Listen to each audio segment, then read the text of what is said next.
uglavnom svaki video koji sam snimila je bio u nekom kritičnom periodu ili momentu svog života. Da li je teže nasmejati publiku koja očekuje uvek tvoj najbolji lik ili je pak teže nasmejati sebe onim danima kada te imitacija sopstvenog života najmanje zabavlja?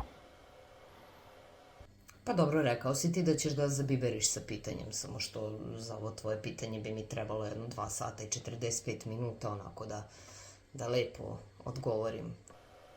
Da li je teže nasmejati publiku koja očekuje uvek tvoj najbolji lik ili je pak teže nasmejati sebe onim danima kada te imitacija sopstvenog života najmanje zabavlja?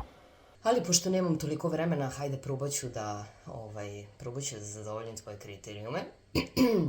U principu, sve što sam ja do sada radila, i TikTok, i Instagram, i sve te silne imitacije i ovo i ono, zapravo ni jednog momenta ništa nije rađeno za publiku, nego isključivo za, što se kaže, samozabavu, i uglavnom svaki video koji sam snimila je bio u nekom kritičnom periodu ili momentu svog života, ili bar u borbi sa samom sobom i sa svojim životom, znaš već.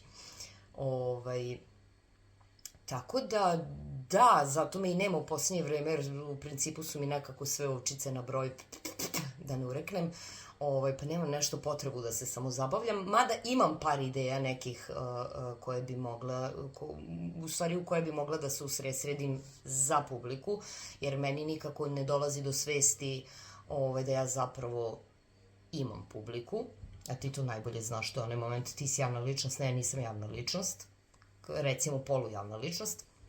Tako da, bit će sigurno nešto i za publiku, ako daj Bože i sreća i junačka, a do tada ništa, tu smo gde smo. Pozdravljam te i ljubim te, tebe i tvoju publiku, pošto si ti javna ličnost.